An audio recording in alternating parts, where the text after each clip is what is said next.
দেখো আমার শাশুড়ি মা নেমে গেছে কি আনতে বলো তো, আম কুড়াতে নেমে গেছে। আর জলে দেখো আম পড়েছে কত। ওই দেখো গাছের আম পড়েছে আর আম আনবে না তাই কখনো হয়? এটা ছোটবেলাকার অভ্যেস। এই দেখো এখন বালতি আনতে গেছে, বালতিতে করে আমগুলো নিয়ে আসবে।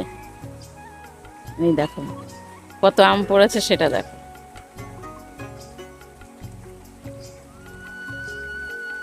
আর ঝড়ে গাছ থেকে আম পড়লে কুড়াতে সেটা খুব ভালোই লাগে। আমার তো খুব আছে এই অভ্যেসটা, মানে আম পড়লে কখন আমগুলো কুড়াতে যাবো আর কি, আনতে যাব।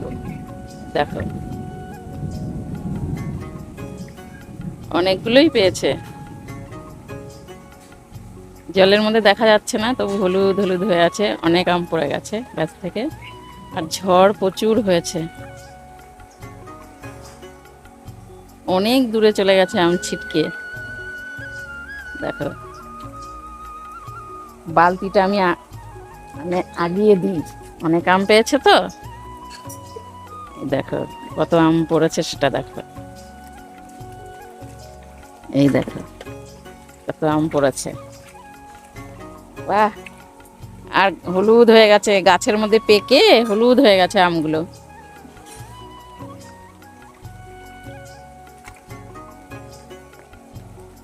প্রচুর আম পড়েছে, প্রচুর।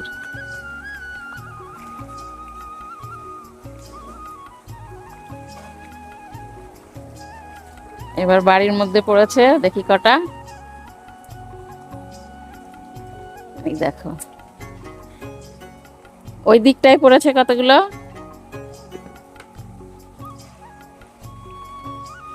যাক, এত বৃষ্টি হলো, ঝড়ও হলো, আমরা একটু ঠান্ডা হলাম, গাছগুলো একটু মানে প্রাণ ফিরে পেলো আর কি।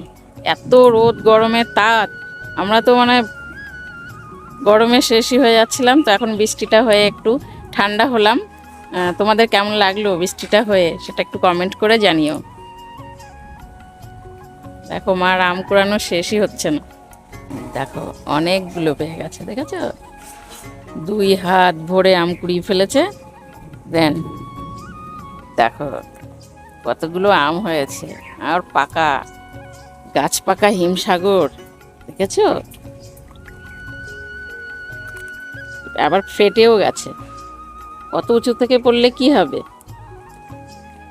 আমের সাইজটা দেখো আর আমটা দেখো। ও হিমসাগর বলতে তো আমার মানে সব থেকে পছন্দের প্রিয় আম হিমসাগর।